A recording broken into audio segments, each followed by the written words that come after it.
अस्सलाम वालेकुम मोअज़्ज़ज़ ख़वातीन व हज़रात, प्रोग्राम हस्बे हाल के साथ मैं हूं आपका मेज़बान अली मुमताज़।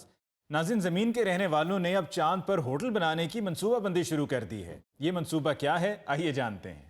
ਇੰਨੀ ਜਲਦੀ ਵਾਪਸ ਅਸੀਂ ਕਿਸ ਤਰ੍ਹਾਂ ਚੱਲ ਜਾਈਏ ਮਾਂ ਜੀ? ਅਸੀਂ ਤੇ ਪਹਿਲੇ ਬੜੀ ਮੁਸ਼ਕਲਾਂ ਨਾਲ ਇੱਥੇ ਉਪੜੇ ਆ। ਇਹਨਾਂ ਨੇ ਰਾਕੜ ਦੇ ਵਿੱਚ ਚਮਚੇ ਪਤੀਲੇ ਰੱਖੇ ਹੋਏ ਸਨ। ਅਸੀਂ ਸਮਝਿਆ ਕਿ ਇਹਨਾਂ ਨੇ ਕਿਤੇ ਨੇੜੇ ਹੋਟਲ ਖੋਲਣਾ। ਸਾਨੂੰ ਜੌਬ ਚਾਹੀਦੀ ਸੀ, ਇਹ ਸਿੱਧੇ ਹੀ ਸਾਨੂੰ ਚੰਨ ਉੱਤੇ ਲੈ ਕੇ ਆ ਗਏ ਨੇ। ਹਾਏ ਬਹਿ ਜਾ ਤੂੰ ਏਡਾ ਛੁੰਨਾ ਕਾਕਾ ਕਾਕਾ ਤੇ ਤੌਬਾ ਇਸਤਗਫਾਰ ਕਿਸੇ ਪਾਸਿਓਂ ਵੀ ਨਹੀਂ ਲੱਗਦਾ ਤੇ ਛੁੰਨਾ ਵੀ ਨਹੀਂ ਲੱਗਦਾ। ਉਂਝ ਤੁਹਾਨੂੰ ਨਾਮ ਰਾਦੋ ਆਖਰ ਆਈ ਹੁੰਦੀ ਹੈ। ਹਰ ਦੂਜੇ ਦਿਨ ਪ੍ਰੋਗਰਾਮ ਬਣਾ ਲੈਂਦੇ ਨੇ, ਚਲੋ ਚੱਲ ਕੇ ਚੰਨ ਤੇ ਅੰਮਾ ਉਹਨਾਂ ਨੂੰ ਤੰਗ ਕਰੀਏ। ਹਾਏ ਇੱਥੋਂ ਦਫਾ ਹੋ ਜਾਵੋ, ਨਹੀਂ ਤੇ ਮੈਂ ਉੱਠ ਕੇ ਤੁਹਾਡੀਆਂ ਵੱਖੀਆਂ ਸੇਕ ਦੇਣੀਆਂ ਨੇ। ਤੇਰੀਆਂ ਮੈਂ ਵੱਖੀਆਂ ਸੇਕ ਦੇਣੀਆਂ ਨੇ ਤੇ ਉਹ ਪਰਲੇ ਦੀਆਂ ਚਾਂਪਾਂ ਸੇਕ ਦੇਣੀਆਂ ਨੇ। ਮਾਂ ਜੀ ਅਸੀਂ ਪਹਿਲੇ ਹੀ ਚੱਲ ਕੇ ਥੱਕ ਗਏ ਹਾਂ। ਯਕੀਨ ਕਰੋ ਹੁਣ ਤੇ ਮੇਰੀਆਂ ਲੱਤਾਂ ਵੀ ਦਰਦ ਕਰਨ ਲੱਗ ਪਈਆਂ ਨੇ। ਹਾਏ ਹਲੇ ਤੇ ਦਰਦ ਕਰਨ ਡਈਆਂ ਨਾ, ਇੱਥੋਂ ਨਿਕਲ ਜਾ ਨਹੀਂ ਤੇ ਮੈਂ ਤੋੜ ਵੀ ਦਿਆਂਗੀ। ਹੋਏ ਕਦ ਲਈ ਨਾਮ ਰਾਦਾ ਪੈਦਲ ਭੱਜਾ ਫਿਰਨਾ, ਇਹ ਨਾਲ ਮਾਲ ਬਰਦਾਰ ਵਾਲਾ ਜਾਨਵਰ ਲਈ ਫਿਰਨਾ, ਇਹਦੇ ਤੇ ਬਹਿ ਜਾਇਆ ਕਰ। ਇਹਦੇ ਉੱਤੇ ਬਹਿਣ ਤੋਂ ਝੱਕਦਾ ਏ ਤੇ ਉਂਝੇ ਦੇ ਸਿੰਘ ਤੇ ਬਹਿ ਕੇ ਤੇ ਕੰਨ 'ਚ ਠੂੰਗੇ ਮਾਰਦਾ ਰਹਿੰਦਾ। ਇਹਦੇ ਲੱਕ ਤੇ ਬਹੇਗਾ ਤੇ ਇਹਦੀ ਪੂਛਲ ਕੋਲੋਂ ਬਚੀ। ਮਾਂ ਜੀ ਗੁੱਸਾ ਨਾ ਕਰੋ, ਬੜੀ ਭੁੱਖ ਲੱਗੀ ਹੈ, ਕੁਝ ਖਾਣ ਲਈ ਦੇ ਦਿਓ। ਵੇ ਮਗਰੋਂ ਲੱਥ, ਤੈਨੂੰ ਦੇ ਦਿਆਂ ਖਾਣ ਪੀਣ ਨੂੰ। ਇਹ ਚੰਨ ਤੇ ਆਇਆ ਹੈ, ਕੋਈ ਨਾਨੀ ਦੇ ਘਰ ਨਹੀਂ ਆਇਆ। ਇੱਥੇ ਕੁਝ ਨਹੀਂ ਪੱਕਦਾ ਨਾ, ਮੈਂ ਕੁਝ ਖਾਣੀ ਪੀਣੀ ਆ, ਮੈਂ ਤੇ ਚਰਖਾ ਹੀ ਚਲਾਨੀ ਆ ਤੇ ਮੇਰੀ ਭੁੱਖ ਲੈ ਜਾਂਦੀ ਹੈ। ਹਾਏ ਓਹੋ ਮਾਂ ਜੀ ਵੇਖੋ ਤੇ ਸਹੀ, ਸ਼ਾਇਦ ਪੌਣੇ ਦੇ ਚ ਕੱਲ ਦਾ ਪਰੌਂਠਾ ਪਿਆ ਹੋਵੇ। ਕੱਲ ਦਾ ਤੇ ਨਹੀਂ, ਅੱਜ ਦਾ ਪਰੌਂਠਾ ਹੈ। ਖੋਲ ਮੂੰਹ, ਮਾਰਾਂ ਤੇਰੇ ਮੂੰਹ ਦੇ ਵਿੱਚ। ਉਤਰਾ ਬਾਜੀ ਨਹੀਂ ਆਉਂਦੇ ਆ। ਦਬਾਓ ਮਗਰੋਂ ਲਾਓ ਮੇਰੀਓ। ਮਾਂ ਜੀ ਤੁਸੀਂ ਆਈ ਸਾਨੂੰ ਰੋਟੀ ਖਵਾਓ, ਅਸੀਂ ਕੱਲ ਨੂੰ ਇੱਥੇ ਹੋਟਲ ਬਣਾ ਕੇ ਤੁਹਾਨੂੰ ਰੋਜ਼ ਫ੍ਰੀ ਰੋਟੀ ਖਵਾਵਾਂਗੇ। ਵਾਹ ਇਹ ਕਿਹੜਾ ਹੋਟਲ ਤੇ ਕਿਹੜੀ ਫਰੀ ਰੋਟੀ? ਇੱਥੋਂ ਨਿਕਲਦੇ ਹੋ ਕਿ ਨਹੀਂ? ਨਾ ਮੁਰਾਦੋ, ਇੱਥੇ ਕਦ ਲਈ ਹੋਟਲ ਬਣਾਣਾ ਜੇ ਰੋਟੀ ਖਾਣੀ ਕਿੰਨੇ ਵੇ ਇੱਥੇ? ਹਾਏ ਪੁੱਤਰ ਮੈਂ ਕੱਲੀ ਇੱਥੇ ਰਹਿੰਦੀ ਆ, ਮੈਂ ਤੁਹਾਨੂੰ ਪਹਿਲੇ ਵੀ ਦੱਸਿਆ ਮੈਂ ਚਰਖੇ ਨਾਲ ਹੀ ਰੱਜ ਜਾਨੀ ਆ। ਜਾਓ ਜਾ ਕੇ ਜ਼ਮੀਨ ਤੇ ਪਾਓ ਹੋਟਲ, ਬੜਾ ਚੱਲੇਗਾ। ਲਾਹੌਰ ਪਾ ਲਵੋ, ਉੱਥੇ ਤੇ ਸੁਣਿਆ ਹਰ ਸ਼ੈ ਵਿਕ ਜਾਂਦੀ ਹੈ। ਹਾਏ ਮਾਂ ਜੀ ਮੈਂ ਲਾਹੌਰੋਂ ਹੀ ਅਮਰੀਕਾ ਗਿਆ ਸਾਂ, ਨਾਸਾਂ 'ਚ ਮੈਂ ਜੌਬ ਤੇ ਲੱਗਾ ਸਾਂ, ਉਹ ਮੈਨੂੰ ਇੱਥੇ ਲੈ ਕੇ ਆਏ ਨੇ। ਓ ਇਹ ਕਿਉਂ ਗਿਆ ਸੈਂ ਲਾਹੌਰੋਂ ਅਮਰੀਕਾ? ਉਤਰਿਆ ਲਾਹੌਰ ਹੀ ਰਹਿਣਾ ਸਹੀ। ਮੈਂ ਤੇ ਸੁਣਿਆ ਉੱਥੇ ਹਰ ਗਲੀ 'ਚ ਸ਼ਵਾਰਮੇ ਵਿਕਣ ਡਏ ਨੇ। ਮਾਂ ਜੀ ਮੈਂ ਬੜੇ ਖਾਦੇ ਨੇ ਸ਼ਵਾਰਮੇ ਉੱਥੇ। ਲਪੇਟਿਆ ਹੀ ਖਾ ਜਾਣਾ ਕਿ ਖੋਲ ਕੇ ਵੇਖਣਾ ਵੀ ਇਹ ਵਿੱਚ ਹੈ ਕੀ ਏ? ਸ਼ਾਬਾਸ਼ ਏ, ਜੇ ਸ਼ਵਾਰਮਾ ਖੋਲ ਕੇ ਹੀ ਖਾਣਾ ਹੈ ਤੇ ਰੋਟੀ ਤੇ ਸਾਲਨ ਰੱਖ ਕੇ ਨਾ ਖਾ ਲਈਏ। अस्सलाम वालेकुम ਵੱਡਿਓ। ਵਾਲੇਕੁਮ ਸਲਾਮ। ਤੁਸੀਂ ਕੌਣ ਹੋ? ਲੋ ਸਨੀ ਚੌਧਰੀ, ਜੌਨਸਨ ਚੌਧਰੀ ਦਾ ਪੁੱਤਰ। ਅੰਮਾ ਜੀ ਪਹਿਲੇ ਵੀ ਤੁਹਾਡੇ ਕੋਲ ਆਏ ਆ, ਇਹ ਵੀ ਦੋਵੇਂ ਮੇਰੇ ਨਾਲ ਹੀ ਸੀ। ਹੈਲੋ ਗ੍ਰੈਂਡਮਾ। ਦੱਸੋ, ਚੰਨ ਨੂੰ ਤੇ ਇਹਨਾਂ ਨੇ ਡੀ ਚੌਂਕ ਹੀ ਸਮਝ ਲਿਆ, ਜਦੋਂ ਮਰਜੀ ਇੱਥੇ ਇਕੱਠੇ ਹੋ ਜਾਂਦੇ ਨੇ। ਓਹੋ ਮਾਂ ਜੀ, ਸਨੀ ਚੌਧਰੀ ਨੂੰ ਤੁਸੀਂ ਪਛਾਣਿਆ ਨਹੀਂ? ਵੇ ਸੰਨੀ, ਇਹ ਮੂੰਹ ਨੇ, ਤੂੰ ਸੰਨੀ ਹੈ ਤੇ ਸੰਨ ਤੇ ਜਾ। ਮਾਂ ਜੀ ਕੋਈ ਅੱਲਾ ਤੋਂ ਖੈਰ ਮੰਗੋ, ਅਸੀਂ ਜ਼ਮੀਨ ਤੇ ਹੀ ਦਰਖਤ ਲੱਭਦੇ ਫਿਰਨੇ ਆ, ਇੰਨੀ ਧੁੱਪ ਪੈਂਦੀ ਏ ਤੇ ਸੂਰਜ ਤੇ ਕਿੱਥੇ ਚੜ ਜੀ। ਹਾਏ ਉਹ ਮਾਂ ਜੀ ਬੜਾ ਭੈੜਾ ਸੇਕ ਜੇ ਜ਼ਮੀਨ ਤੇ ਸੂਰਜ ਦਾ। ਇਹ ਕਿਤੇ ਧੁੱਪੇ ਪਿਆ ਰਿਹਾ ਤੇ ਖੁਸ਼ਕ ਹੋ ਕੇ ਛੋਟਾ हो गया है। वैसे माँ जी हम आपसे ही मिलने के लिए आए हैं। हम तो जमीन पर जाके भी आपके मुतालिक सोचते रहते हैं कि अम्मा इस वक्त क्या खा रही है, क्या पी रही है, अम्मा को किसी ने खाने को कुछ दिया है कि नहीं दिया। ਹਾਏ ਮਾਂ ਜੀ ਛੱਡੋ ਇਹਨਾਂ ਨੂੰ, ਉੱਠ ਕੇ ਵੇਖੋ ਫ੍ਰਿਜ ਦੇ 'ਚ ਕੋਈ ਕੋਲਡ ਡਰਿੰਕ ਨਹੀਂ ਪਈ। ਲਿਆਨੀਆਂ ਸ਼ਰਬਤ ਤੇਰੇ ਲਈ ਤੋਖ ਮਲੰਗਾ ਪਾ ਕੇ। ਐਡਾ ਰਹਿੰਦਾ ਨਹੀਂ ਤੂੰ ਮੇਰਾ ਜੇਠ। माँ जी आप हमसे नाराज क्यों रहती हैं? ਪੁੱਤਰ ਤੁਹਾਡੀਆਂ ਕਰਤੂਤਾਂ ਦੀ ਵਜ੍ਹਾ ਤੋਂ ਮੂੰਹ ਚੁੱਕ ਕੇ ਆ ਵੜਦੇ ਹੋ ਇੱਥੇ ਗੰਜ ਪਾਉਣ ਵਾਸਤੇ। ਆ ਪਿਛਲੀ ਵਾਰੀ ਵੀ ਆਏ ਹੋ ਤੇ ਉਤਰੇ ਪਕੌੜੇ ਖਾ ਕੇ ਤੇ ਛਾਪਰ ਤੇ ਲਿਫਾਫੇ ਇੱਥੇ ਸੁੱਟ ਗਏ ਹੋ। ਓ ਤੁਹਾਡਾ ਸੁੱਟਿਆ ਕੂੜਾ ਮੈਂ ਇਕੱਠਾ ਕਰਦੀ ਫਿਰਦੀ ਆ। ਲੈਣ ਕੀ ਆਉਂਦੇ ਹੋ ਬਈ ਇੱਥੇ? ਅੰਮਾ ਤੁਹਾਨੂੰ ਮਿਲਣ ਆਉਨੇ ਅਸੀਂ, ਹੋਰ ਤੁਹਾਡੇ ਕੋਲੋਂ ਕੀ ਵਾਸ਼ਿੰਗ ਮਸ਼ੀਨ ਦੀ ਕਿਸ਼ਤ ਲੈਣ ਆਉਨੇ? ਉਹ ਮਾਂ ਜੀ 50 ਸਾਲਾਂ ਬਾਅਦ ਤੇ ਸਾਡਾ ਦੁਬਾਰਾ ਚੱਕਰ ਲੱਗਾ ਹੈ। ਇਸ ਦਫਾ ਸਾਡਾ ਪਲਾਨ ਹੈ ਕਿ ਚੰਨ ਦੇ ਆਲੇ ਦੁਆਲੇ ਅਸੀਂ 10 ਦਿਨ ਤੱਕ ਚੱਕਰ ਲਾਣਾ ਹੈ। ਆਏ 10 ਦਿਨ जी ਵੇ ਉਤਰਿਓ ਕਿਧਰੇ ਚੰਨ ਦੇ ਆਲੇ ਦੁਆਲੇ ਚਾਰ ਦੀਵਾਰੀ ਤੇ ਨਹੀਂ ਕਰਨ ਲੱਗੇ ਮੈਨੂੰ ਤਾਂ ਤੁਸੀਂ ਸ਼ਕਲ ਤੋਂ ਹੀ ਕਬਜ਼ਾ ਗਰੁੱਪ ਲੱਗਣ ਦੇ ਆ ਵੇਖੋ ਤੁਹਾਡਾ ਸਰਗਨਾ ਪਹਿਲੇ ਆ ਕੇ ਬੈਠਾ ਹੈ ਅੰਮਾ ਨੂੰ ਤਾਂ ਸ਼ੱਕ ਪਿਆ ਮੋਟੇ ਨੂੰ ਵੇਖ ਕੇ ਸਮਝੇ ਨੇ ਕਿ ਅਸੀਂ ਰੇਤ ਬਜਰੀ ਘੋਲਣ ਵਾਲੀ ਮਸ਼ੀਨ ਨਾਲ ਹੀ ਲੈ ਆਏ ਆ। ਮਾਂ ਜੀ ਅਸੀਂ ਚੰਦ ਦੇ ਆਸੇ-ਪਾਸੇ ਇਸ ਗੱਲੋਂ ਚੱਕਰ ਲਾਉਣਾ ਹੈ ਕਿ ਥੱਲੇ ਉਤਰਨ ਵਾਸਤੇ ਸਹੀ ਜਗ੍ਹਾ ਵੇਖ ਸਕੀਏ। ਮੈਂ ਵੀ ਉਹਨਾਂ ਦੇ ਨਾਲ ਹੀ ਹੋਵਾਂਗਾ। ਤੁਸੀਂ ਐਵੇਂ ਪਰੇਸ਼ਾਨ ਹੋਣ ਦੇ, ਤੁਸੀਂ ਨਾ ਫਿਕਰ ਕਰੋ। ਤੂੰ ਵੀ ਨਾਲ ਹੋਵੇਂਗਾ ਹਾਂਜੀ ਹਾਏ ਹਾਏ ਫੇਰ ਤੇ ਬਹੁਤੀ ਪਰੇਸ਼ਾਨੀ ਵਾਲੀ ਗੱਲ ਏ ਇਹ ਹਰ ਵਾਰੀ ਤੂੰ ਹੀ ਬੰਦੇ ਲੈ ਕੇ ਆਉਣਾ ਹੈ ਉਤਰਿਆ ਓਹੋ ਮਾਂ ਜੀ ਤੁਸੀਂ ਮੈਨੂੰ ਪਛਾਣਦੇ ਨਹੀਂ ਸਹੀ। ਮੈਂ ਜੌਨਸਨ ਚੌਧਰੀ ਦਾ ਪੁੱਤਰ ਆ। ਹੈਰੀ ਚੌਧਰੀ ਮੇਰਾ ਦਾਦਾ ਸੀ। ਜਿਹੜੀ ਪਹਿਲੀ ਚਾਂਦਗਾੜੀ ਆਈ ਸੀ ਨਾ ਚੰਦ ਤੇ, ਉਹਦਾ ਤੇਲ ਫਿਲਟਰ ਮੇਰਾ ਦਾਦਾ ਹੀ ਬਦਲਦਾ ਸੀ। ਹਾਏ ਹਾਏ ਰੋਬ ਕਾਦਾ ਪਾਂਡੇ ਆ ਸਿੱਧੀ ਤਰ੍ਹਾਂ ਕਹੋ ਮੇਰਾ ਦਾਦਾ ਚਾਂਦਗਾੜੀ ਦਾ ਮਿਸਤਰੀ ਸੀ ਨਿਕਲ ਜਾ ਇੱਥੋਂ ਕਿਧਰੇ ਮੇਰੇ ਕੋਲੋਂ ਘੁੱਟ ਨਾ ਖਾ ਲਵੀਂ ਖਬਰਦਾਰ ਜੇ ਇੱਧਰ ਦੁਬਾਰਾ ਚਾਂਦਗਾੜੀ ਲੈ ਕੇ ਆਇਆ ਤੇ ਹੁਣ ਇੱਧਰ ਚਾਂਦਗਾੜੀ ਆਈ ਨਾ ਤੇ ਮੈਂ ਸਾਰੇ ਚੰਨ ਤੋਂ ਕੂੜਾ ਇਕੱਠਾ ਕਰਕੇ ਤੁਹਾਡੀ ਚਾਂਦਗਾੜੀ 'ਚ ਸੁੱਟ ਦੇਣਾ ਮਾਂ ਜੀ ਅਸੀਂ ਨਾਸਾ ਵਾਲੇ ਆ, ਵਾਸਾ ਵਾਲੇ ਨਹੀਂ। ਉਹ ਹਜ਼ੂਰ ਤੁਹਾਨੂੰ ਤੇ ਖੁਸ਼ ਹੋਣਾ ਚਾਹੀਦਾ। ਸਾਇੰਸਦਾਨਾਂ ਨੇ ਇੱਥੇ ਹੋਟਲ ਬਣਾਉਣ ਦਾ ਮਨਸੂਬਾ ਤਿਆਰ ਕਰ ਲਿਆ। ਮੈਂ ਟੱਠੇ ਖੂਚ ਪੈਣ ਵੇ ਸਾਇੰਸਦਾਨ ਵੀ ਤੇ ਹੋਟਲ ਵੀ ਉਤਰਿਓ ਮੇਰੇ ਕੋਲੋਂ ਕੁੱਟ ਨਾ ਖਾ ਲੈਣਾ ਖਬਰਦਾਰ ਇੱਥੇ ਕਿਸੇ ਨੇ ਹੋਟਲ ਛੋਟਲ ਬਣਾਇਆ ਤੇ ਮਾਂ ਜੀ ਜ਼ਰਾ ਸੋਚੋ ਤੇ ਸਹੀ, ਤੁਸੀਂ ਇੱਥੇ ਕਿਸ ਕਿਸਮ ਦੇ ਖਾਣੇ ਪਕਣੇ ਨੇ। ਕੜਾਈ ਗੋਸ਼ਤ, ਬਾਰਬੀਕਿਊ, ਰੋਗਨੀ ਨਾਨ, ਸ਼ਨਵਾਰੀ ਕੜਾਈ ਦੀ ਤੁਸੀਂ ਇੱਕ ਬੋਟੀ ਖਾਧੀ ਨਾ, ਤੁਸੀਂ ਚਾਂਦਗਾੜੀ ਨਾਲ ਲਟਕ ਕੇ ਜ਼ਮੀਨ ਤੇ ਪਹੁੰਚ ਜਾਣਾ। ਪੁੱਤਰ ਇੱਥੋਂ ਉੱਠ ਜਾ ਤੇਰੀ ਖੈਰ ਹੋਵੇ ਮੈਂ ਅੰਦਰੋਂ ਧਾਗਾ ਕੱਟਣ ਵਾਲੀ ਛੋਟੀ ਛੁਰੀ ਲਿਆ ਕੇ ਤੇ ਇੱਥੇ ਤੇਰੀ ਹੋਈ ਖੱਲ ਲਾ ਲੈਣੀ ਉਤਰਾ ਵੇਖੋ ਮੈਨੂੰ ਚਾਂਦਗਾੜੀ ਨਾਲ ਲਟਕਾਉਣ ਦੇ ਆ ਮੈਂ ਤੇ ਇਹ ਸੋਚ ਕੇ ਡਰਨ ਰਹੀ ਆ ਕਿ ਤੂੰ ਚਾਂਦਗਾੜੀ 'ਚ ਬੈਠਣਾ ਹੈ ਤੇ ਉਹ ਖੈਰ ਖਰੀਅਤ ਨਾਲ ਇੱਥੇ ਕਿਵੇਂ ਆਪੜ ਜਾਂਦੀ ਮਾਂ ਜੀ ਇਹ ਸਾਰੇ ਰਸਤੇ ਸੁੱਤਾ ਆਉਂਦਾ ਜੇ। ਜਦੋਂ ਉੱਠਦਾ ਉਦੋਂ ਕੋਈ ਨਾ ਕੋਈ ਰਫੜ ਪਾ ਲੈਂਦਾ। ਕਦੀ ਕਹਿੰਦਾ ਮੇਰਾ ਦਿਲ ਘਬਰਾਉਣ ਡਿਆ ਬਾਰੀ ਖੋਲੋ, ਕਦੀ ਕਹਿੰਦਾ ਮੈਨੂੰ ਰੋਟੀ ਖਵਾਓ। ਰੋਟੀ ਖਾ ਕੇ ਤੇ ਪਾਇਲਟ ਨੂੰ ਉੱਚੀ ਉੱਚੀ ਆਵਾਜ਼ਾਂ ਮਾਰਨ ਲੱਗ ਪੈਂਦਾ। ਉਹ ਭਾਈ ਉਹ ਕਿਆਮਤ ਆਮ ਆਵੇ ਤੇ ਚਾਂਦਗਾੜੀ ਰੋਕੀ, ਮੈਂ ਸੋਡੇ ਵਾਲੀ ਬੋਤਲ ਪੀਣੀ ਏ। ਹੋਰ ਤੇ ਹੋਰ ਮਾਂ ਜੀ ਆਪਣੇ ਬੱਚੇ ਦਾ ਖਿਡੌਣਾ ਬੈਗ 'ਚ ਪਾ ਕੇ ਲੈ ਆਇਆ ਜੇ। ਥੋੜੀ ਥੋੜੀ ਦੇਰ ਬਾਅਦ ਉਹ ਖਿਡੌਣਾ ਵੇਖ ਕੇ ਰੋਂਦਾ ਤੇ ਨਾਲੇ ਕਹਿੰਦਾ ਮੈਨੂੰ ਬੱਚੇ ਯਾਦ ਆਉਂਦੇ ਨੇ। ਤੇ ਥੱਲੇ ਬੱਚਾ ਰੋਣ ਡਿਆ ਹੁੰਦਾ ਹੈ ਕਿ ਅੱਬਾ ਮੇਰਾ ਖਿਡੌਣਾ ਉੱਤੇ ਲੈ ਗਿਆ। ਮਾਂ ਜੀ ਛੱਡੋ ਇਹਨਾਂ ਨੂੰ, ਤੁਹਾਨੂੰ ਤੇ ਖੁਸ਼ ਹੋਣਾ ਚਾਹੀਦਾ ਕਿ ਇੱਥੇ ਹੋਟਲ ਬਣਨ ਲੱਗਾ। ਅਸੀਂ ਤੁਹਾਡੇ ਲਈ ਵੀ ਇੱਕ ਕਮਰਾ ਬੁੱਕ ਕਰ ਛੱਡਾਂਗੇ। ਇਹ ਉਤਰਿਆ ਮੈਂ ਕੀ ਕਰਨਾ ਹੈ ਕਮਰਾ ਮੈਂ ਚਰਖਾ ਚੁੱਕ ਕੇ ਕਮਰੇ 'ਚ ਵੜ ਜਾਵਾਂ ਥੱਲਿਓ ਜ਼ਮੀਨ ਤੋਂ ਲੋਕੀ ਕਹਿਣ ਅੰਮਾ ਨਹੀਂ ਨਜ਼ਰ ਆਉਣ ਡਈ ਪਤਾ ਨਹੀਂ ਉਹਦਾ ਸੌਫਟਵੇਅਰ ਅਪਡੇਟ ਹੋ ਗਿਆ ਹੈ ਓਹੋ ਮਾਂ ਜੀ ਅਸੀਂ ਦੱਸ ਦਿਆਂਗੇ ਕਿ ਚੰਨ ਤੇ ਬਾਰਿਸ਼ ਹੋਣ ਡਈ ਹੈ ਤਾਂ ਮੋਰੀ ਕਮਰੇ 'ਚ ਵੜ ਗਏ ਨੇ। ਇਹ ਖਲੋ ਜਾਵੇ ਤੂੰ ਏਡਾ ਸਿਆਣਾ ਮੈਂ ਤੈਨੂੰ ਡਰਦੀ ਤਾਂ ਨਹੀਂ ਡਾਂਗ ਮਾਰਦੀ ਕਿਧਰੇ ਮੇਰੀ ਡਾਂਗ ਨਾਲ ਹੀ ਨਾ ਲਪੇਟਿਆ ਜਾਵੇ ਰੋਵੇਂ ਜਨਰਲ ਨੌਲੇਜ ਨੂੰ ਤੈਨੂੰ ਇਹਨਾਂ ਨਹੀਂ ਪਤਾ ਚੰਨ ਤੇ ਬਾਰਿਸ਼ ਹੁੰਦੀ ਨਹੀਂ ਚੰਨ ਤੇ ਕਾਕਾ ਦੋ ਹੀ ਮੌਸਮ ਹੁੰਦੇ ਨੇ ਜਾਂ ਜੰਮ ਜਾਓ ਤੇ ਜਾਂ ਸੜ ਜਾਓ ਤੇ ਸੂਰਜ ਦੀ ਰੋਸ਼ਨੀ ਪੈਂਦੀ ਹੈ ਤੇ 120 ਡਿਗਰੀ ਤੇ ਪਹੁੰਚ ਜਾਂਦਾ ਹੈ ਟੈਂਪਰੇਚਰ ਤੇ ਜਦੋਂ ਟੈਂਪਰੇਚਰ ਡਿੱਗਦਾ ਤੇ -133 ਤੱਕ ਆ ਜਾਂਦਾ ਹੈ ਮਾਂ ਜੀ ਇਹ ਮੌਸਮ ਦੱਸਣ ਰਹੇ ਹੋ ਕਿ ਬਲੱਡ ਪ੍ਰੈਸ਼ਰ ਦੱਸਣ ਰਹੇ ਹੋ? ਨਾਮ ਰਾਦਾ ਮੌਸਮ ਪੈਦਾ ਸਨੀਆ 120 टू मच माँ जी मेरी तो स्किन का मसला है। मैं तो आइंदा फेस मास्क लेके आया करूंगा।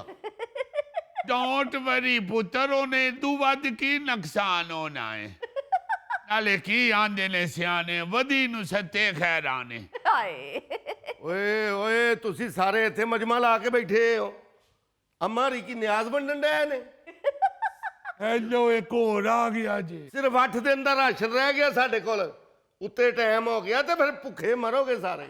ਓਏ ਯਾਰ ਨਿੱਕੀ ਜਿੰਨੀ ਚਾਂਦ ਗਾੜੀ 'ਚ ਤੁਸੀਂ ਇੰਨੇ ਬੜੇ ਵੜਦੇ ਕਿਵੇਂ ਹੋਵੇ? ਅੰਮਾ ਜੀ ਸੀਟਾਂ ਤੇ ਅਸੀਂ ਬੈਨੇ ਆ, ਇਹਨੂੰ ਤਾਂ ਸਮਾਨ ਵਾਲੀ ਜਗ੍ਹਾ 'ਚ ਵਾੜ ਕੇ ਲਿਆਉਣੇ ਆ। ਮਾਂ ਜੀ ਇਹ ਤਾਂ ਡਰਦਾ ਚਾਂਦਗਾੜੀ 'ਚ ਵੜਦਾ ਹੀ ਨਹੀਂ ਸੀ। ਫਿਰ ਇੱਕ ਬੰਦਾ ਚਾਂਦਗਾੜੀ 'ਚ ਛਟਾਲਾ ਲੈ ਕੇ ਖਲੋਤਾ ਤੇ ਫਿਰ ਇਹ ਅੰਦਰ ਵੜਿਆ। ਉਹ ਮਾਂ ਜੀ ਐਵੇਂ ਤੁਹਾਨੂੰ ਤੰਗ ਕਰਨ ਡਿਆ ਨੇ।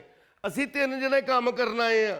ਇਹ 3 ਤੇ ਚਾਂਦਗਾੜੀ ਦਾ ਅਮਲਾ ਪਹਿਲੇ ਵੀ ਆਉਂਦੇ ਜਾਂਦੇ ਰਹਿੰਦੇ ਨੇ। ਤੇ ਤੁਸੀਂ ਕਿਹੜਾ ਕੰਮ ਕਰਨ ਆਏ ਹੋ? ਇੱਥੇ ਕਿਹੜਾ ਸੂਈ ਗੈਸ ਦਾ ਪੈਪ ਪਾਣਾ ਜੇ?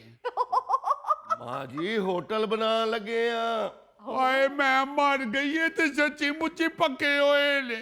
ਹਾਏ ਤੇ ਨਾਮ ਰਾਤੋਂ ਜਾ ਕੇ ਥੱਲੇ ਜ਼ਮੀਨ ਤੇ ਕਿਤੇ ਹੋਟਲ ਪਾਓ, ਕਿਉਂ ਇੱਥੇ ਵੀ ਗੰਦ ਪਾਣਾ ਜੇ? ਹਾਏ ਉੱਥੇ ਪਾਓ ਹੋਟਲ ਜਿੱਥੇ ਬੰਦੇ ਵਸਦੇ ਨੇ, ਇੱਥੇ ਕਿੱਥੇ ਆਉਣਾ ਜੇ ਕਿਸੇ ਨੇ ਹੋਟਲ 'ਚ? ਹਾਂ ਉਹ ਮਾਂ ਜੀ ਬੜੀ ਇਨਕਮ ਹੋਣੀ ਜੇ ਇਸ ਪ੍ਰੋਜੈਕਟ ਵਿੱਚ। ਇੱਕ ਬੰਦਾ ਇਸ ਹੋਟਲ 'ਚ ਰਹਿਣ ਲਈ 75 ਲੱਖ ਪਾਉਂਡ ਦੇਗਾ। 75 ਲੱਖ ਪਾਉਂਡ। ਓ 2 ਅਰਬ 82 ਕਰੋੜ ਬਣਦਾ ਜੇ। ਉਹ 7 ਲੱਖ ਪਾਉਂਡ ਲੈ ਕੇ ਤੇ ਅਸੀਂ ਬੁਕਿੰਗ ਕਰ ਰਹੇ ਆ। ਵਾਹ ਦੱਸੋ, ਉਹੋ ਜਿਹੀ ਮਨਸੂਬੇ ਬਣਾਉਣ ਵਾਲੇ ਤੇ ਉਹੋ ਜਿਹੀ ਇੱਥੇ ਆ ਕੇ ਰਹਿਣ ਵਾਲੇ। ਹਾਏ 75 ਲੱਖ ਪਾਉਂਡ ਦੇ ਕੇ ਤੇ ਇੱਥੇ ਆ ਕੇ ਵੇਖਣਾ ਕੀ ਨੇ? ਇਹ ਕਿਹੜੀ ਕਤਰੀਨਾ ਕੈਫ ਚਰਖਾ ਚਲਾਉਣ ਡਈ? ਲੋ ਮਾਂ ਜੀ ਪਹਿਲੀ ਵਾਰੀ ਵਿੱਚ 4 ਮਹਿਮਾਨ ਇੱਥੇ ਆਣਗੇ ਤੇ 5 ਰਾਤਾਂ ਰਹਿਣਗੇ। ਤੁਸੀਂ ਨਾ ਫਿਕਰ ਕਰੋ ਮਾਂ ਜੀ, ਤੁਹਾਨੂੰ ਫ੍ਰੀ ਕਮਰਾ ਦੇਵਾਂਗੇ। ਬਲਕਿ ਮੈਂ ਸਿਫਾਰਿਸ਼ ਕਰਾਂਗਾ ਕਿ ਮਾਂ ਜੀ ਨੂੰ ਸਵੀਟ ਰੂਮ ਦਿਓ 2 ਕਮਰਿਆਂ ਵਾਲਾ। ਓ ਹਾਏ ਹਾਏ, ਮੈਂ ਤੇ ਕੱਲੀ ਕਾਰੀਆਂ ਤੇ ਮੈਂ ਕੀ ਕਰਨੇ ਨੇ 2 ਕਮਰੇ? ਓਹੋ ਮਾਂ ਜੀ, ਤੁਹਾਡਾ ਪੁੱਤਰ ਤੁਹਾਡੇ ਨਾਲ ਰਹੇਗਾ।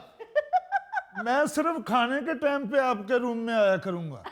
ਲੋ ਜਾਓ ਉਤਰਿਓ, ਮੈਂ ਤੁਹਾਨੂੰ ਦੱਸਣੀ ਆ। ਇੱਧਰ ਆਓ ਜਰਾ। ਮਾਂ ਜੀ ਇਹਨੇ ਕੀ ਆਇਆ? ਇਹਨੇ ਓਹੋ ਮਾਂ ਜੀ, ਅਸੀਂ ਤਾਂ ਸੁਣਿਆ ਸੀ ਕਿ ਚੰਨ ਵਾਲੀ ਮਾਈ ਬੜਾ ਪਿਆਰ ਕਰਦੀ ਏ, ਤੁਸੀਂ ਤੇ ਡੰਡਾ ਚੁੱਕ ਕੇ ਭੱਜ ਪੈਂਦੇ ਹੋ। ਹਾਏ ਉਤਰਿਆ ਤੂੰ ਭੱਜ ਭੱਜ ਕੇ ਮੇਰੇ ਕੋਲੋਂ ਹੀ ਰੋਟੀ ਖਾਣ ਵੜਨ ਦੀ ਹੈ। ਮੈਂ ਤੇਰੀ ਫੁੱਫੀ ਲੱਗਦੀ ਆ। तुम्हारी वजह से मोटू, तुम्हारी वजह से मेरा कमरा मिस हो गया है, वरना अम्मा ने मुझे रूममेट बना लेना था। ਆ ਵੇਖੋ ਨਾ ਲੈ ਹੋਟਲ ਬਣਿਆ ਕੋਈ ਨਹੀਂ ਤੇ ਅੰਮਾ ਦੇ ਕਮਰੇ ਤੇ ਕਬਜ਼ਾ ਵੀ ਹੋ ਗਿਆ ਹੈ। ਹਾਏ ਇਹ ਹੈ ਹੀ ਕਬਜ਼ਾ ਗਰੁੱਪ पे उतरा। ओहो माँ जी, हम कब्जा करने के लिए नहीं आए, हम साइंस के नुमाइंदे हैं। ਪੁੱਤਰ ਸਾਇੰਸ ਸਭ ਤੋਂ ਵੱਡਾ ਕਬਜ਼ਾ ਗਰੁੱਪ ਹੈ। ਆ ਦੂਜੇ ਤੇ ਨਿਰੇ ਜ਼ਮੀਨ ਤੇ ਕਬਜ਼ੇ ਕਰਦੇ ਨੇ, ਸਾਇੰਸ ਨੇ ਤੇ ਹਰ ਸ਼ੈ ਤੇ ਕਬਜ਼ਾ ਕਰ ਲੇ। ਹਾਏ ओहो माँ जी, नासा इतना पैसा खर्च कर चुकी है, हम उसको यहाँ आने से कैसे रोक सकते हैं? ਤੂੰ ਆਣ ਦੇ ਹੁਣ ਜਰਾ ਇੱਥੇ ਨਾਸਾ ਨੂੰ, ਮੈਂ ਉਹਦੀਆਂ ਨਾਸਾਂ ਨਾ ਭੰਨੀਆਂ ਤੇ ਤਾਂ ਕਹਿਣਾ ਇਹ ਨਾਸਾ ਹੀ ਆ ਉਤਰੀ ਹਰ ਇੱਕ ਨੂੰ ਇੱਧਰ ਦਾ ਰਾਹ ਦੱਸਣ ਡਈ। ਹਾਏ ਉਹ ਮਾਂ ਜੀ ਆਉਣ ਦਿਓ, ਲੋਕਾਂ ਨੂੰ ਰੌਣਕ ਲੱਗੇਗੀ ਇੱਥੇ। ਕਿੱਥੇ ਹਜ਼ਾਰਾਂ ਸਾਲ ਤੁਸੀਂ ਤਨਹਾਈ 'ਚ ਇਕੱਲੇ ਹੀ ਗੁਜ਼ਾਰਤੇ ਨੇ। ਹਾਏ ਇੱਥੇ ਆਬਾਦੀ ਹੋਏਗੀ, ਤੁਹਾਡੀਆਂ ਸਹੇਲੀਆਂ ਬਣ ਜਾਣਗੀਆਂ, ਉਹਨਾਂ ਦੇ ਨਾਲ ਮਾਂ ਜੀ ਤੁਸੀਂ ਛਟਾਪੂ ਖੇਡਣਾ, ਕੋਕਲਾ ਛਪਾਕੀ ਖੇਡਣਾ, ਰੱਸਾ ਟੱਪਿਆ ਕਰਨਾ ਉਹਨਾਂ ਦੇ ਨਾਲ ਤੁਸੀਂ। ਇਹ ਕਿਹੜਾ ਰਸਾ ਟੱਪਣਾ ਮੈਂ? ਕਿਉਂ ਇਸ ਉਮਰੇ ਮੇਰੇ ਗੋਡੇ ਕਢਾਣੇ ਜੇ? ਫਿਰ ਮੇਰੇ ਤੇ ਆਸਾਨ ਕਰੋਗੇ? ਚੱਲੋ ਮਾਂ ਜੀ ਤੁਹਾਨੂੰ ਨਵੇਂ ਗੋਡੇ ਪਵਾ ਦਈਏ। ਓਹੋ ਮਾਂ ਜੀ, ਨਾ ਟੱਪਣਾ ਰੱਸਾ, ਤੁਸੀਂ ਆਰਾਮ ਨਾਲ ਬਹਿ ਕੇ ਲੂਡੋ ਖੇਡਣਾ। ਏਡੀ ਖੁਸ਼ੀ ਹੁੰਦੀ ਹੈ ਜਦੋਂ ਸਾਹਮਣੇ ਵਾਲੇ ਦੀ ਗੋਟੀ ਨੂੰ ਸੱਪ ਡੰਗ ਮਾਰਦਾ। माँ जी ਇਹਦਾ ਤੇ 6 ਆਵੇ ਨਾ ਤੇ ਖੁਸ਼ੀ ਨਾਲ ਲੁੱਡੋ ਦੇ ਉੱਤੇ ਹੀ ਬੇਹੋਸ਼ ਹੋ ਜਾਂਦਾ। ਇਹ ਉਤਰਿਓ ਕਾਹਦੇ ਲਈ ਮੇਰੇ ਪਿੱਛੇ ਪੈ ਗਏ ਹੋ? ਕਿਉਂ ਮੈਨੂੰ ਦੁਨੀਆਦਾਰੀ ਚ ਵਾੜਨ ਡਏ ਹੋ? ਹਾਏ ਉਹ ਮਾਂ ਜੀ ਬਣਾਓ ਤਲੋਕਾਤ ਜ਼ਮੀਨ ਤੇ, ਤੁਹਾਡਾ ਹੀ ਫਾਇਦਾ ਹੈ। ਹੋ ਸਕਦਾ ਕੈਮ ਅਲੀ ਸ਼ਾਹ ਸਾਹਿਬ ਤੁਹਾਡੇ ਰਿਸ਼ਤਾ ਹੀ ਭੇਜ ਦੇਣ। ਹਾਂ ਹਾਏ, ਇਹ ਕਿਹੜਾ ਮੁੰਡਾ ਹੈ ਕੈਮ ਅਲੀ ਸ਼ਾਹ? ਉਹ ਮਾਂ ਜੀ ਸਾਡੇ ਤੇ ਉਹ ਬਜ਼ੁਰਗ ਨੇ, ਪਰ ਤੁਹਾਡੇ ਲਈ ਮੁੰਡੇ ਹੀ ਨੇ। ਬਲਕਿ ਮਾਂ ਜੀ ਇੱਕ ਫੁੰਮਣਾ ਵਾਲਾ ਖੇ ਸੁਣ ਕੇ ਦਿਓ, ਜਾ ਕੇ ਤੁਹਾਡੇ ਵੱਲੋਂ ਉਹਨਾਂ ਨੂੰ ਗਿਫਟ ਦਈਏ। ਮਾਂ ਜੀ ਸਾਡੇ ਇੱਥੇ ਕੁੜੀ ਐਂ ਸ਼ਰਮਾਏ ਤੇ ਅਸੀਂ ਕੁੜੀ ਵੱਲੋਂ ਹਾਂ ਸਮਝਦੇ ਹਾਂ। हटो शरारती।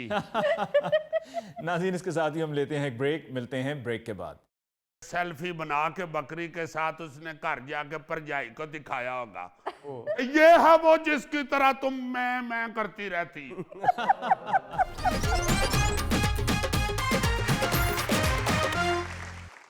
नाज़रीन, पेश खिदमत है आज का खबरनामा। नाज़रीन, आपने भेड़ बकरों को या तो खुरली में पट्टे खाते देखा है या कसाई के फट्टे में देखा है, वाह, जी या अगर आप किचन में जाएं तो डोई के साथ कुकर में घूमते हुए देखा है। हाय हाय हाय। मगर आज आपको जो खबर सुनाने वाला है न्यूज जेम्स बॉन्ड 0092, खबर सुन के आपके दिमाग के अंदर धींगा मुश्ती शुरू हो जाएगी कि ये कैसे हो सकता है। अच्छा इसलिए अपने जज्बात पे काबू रखे और ये खबर पे गौर करें। जी सुनाइए। खबर यह है जी कि अमेरिका में जबरदस्ती इमारत में घुसने की कोशिश करने वाली बकरी को गिरफ्तार कर लिया गया। लो, पुलिस एहलकारों ने बार बार मना करने के बावजूद बकरी के इमारत में घुसने की कोशिश पर उसे गिरफ्तार कर लिया हाय और मालिक को बुलाकर सख्त वार्निंग के बाद बकरी उसके हवाले कर दी। हाय और इस खबर में दिलचस्पी यह है कि बकरी को रहा करने से पहले पुलिस वालों ने उसके साथ सेल्फी भी बनाई। नहीं, ये तो बताओ कि ये सेल्फी क्यों बनाई? मुझे ये आ रहा है यहन में कि सेल्फी बना के बकरी के साथ उसने घर जाके परजाई को दिखाया होगा, ये है वो जिसकी तरह तुम मैं करती रहती, ना ये चुप रहती है ना तुम चुप रहती है। बहरहाल कम टू द पॉइंट, ये जो बकरी गिरफ्तार हुई है जी, जी तफसील में ये है कि एक ओल्ड होम था उधर, अच्छा, जी ये बकरी उधर घुस रही थी। अच्छा वहां जो सिक्योरिटी वाला तैनात था उसने बड़ी कोशिश की, बड़ा मना किया इसे कि तेरा कोई बुजुर्ग थे नहीं है, जा तेरी खैर होवे, हाय मगर वो फिर दौड़ दौड़ के उधर को आ रही थी। हाँ शायद उसने उस ओल्ड होम में किसी बाबे के पास पट्टे पड़े हुए देख लिए। जेम्स बॉन्ड, हो सकता है यार वो बकरी खुद बूढ़ी हो जो बार बार गुजरी थी। पता नहीं क्या चक्कर था। बहरहाल वो उन्होंने फौरन पुलिस को इत्तला की हाँ और पुलिस एहलकार वहां पे पहुंचे तो उन्होंने भी बकरी को इमारत के अंदर दाखिल होने से पहले तो कोशिश की रोकने की। नहीं बाद जहां पुलिस एहलकारों ने बकरी को अपनी तहवील में लिया और फिर उसके साथ सेल्फी बनवाई और उसके मालिक के हवाले कर दिया। वाह, हाय शुक्र है ये वाकया अमेरिका में हुआ है, अगर इधर लाहौर में होता तो पुलिस उसे पकड़ के सजाए बारबेक्यू दे देती। You are right. और अगर वो सजाए बारबेक्यू खुद ना भी देते, पुलिस के हवाले कर देते, हाँ तो लाजमन ये बकरी किसी पुलिस वाले के नसीबों में लिखी जाती। हाय और अगर कोई बड़ा अफसर इसका नोटिस ले लेता तो उसने कहना था हजूर पुलिस मुकाबला हो गया था और हमने जब उसको फौरी तौर पे निशाने पे लिया है तो उसने गोली से बचने के लिए खुद ही पतीले में छलांग लगा दी। और हमने सोचा कि इसने जब खुद जुर्म का एतराफ कर लिया है तो हम भी फिर खाने का एतराफ कर ले। अच्छा, ये तो थी बकरी। जी जर्मनी में एक ग्रोसरी स्टोर के अंदर 50 भेड़ें दाखिल हो गई ओए, और तोड़फोड़ शुरू कर दी ओहो और इस जुर्म में वो पकड़ी गई। सही भेड़ों की वजह से स्टोर के अंदर काफी नुकसान हुआ और जगह जगह गंदगी भी फैल गई। हाय हाय मालिक ने फोन करके मकामी पुलिस को फौरन तलब कर लिया। हाँ जी दरअसल स्टोर के मालिक ने तो पुलिस को बताया कि इसके स्टोर में लुटेरे घुस गए हैं।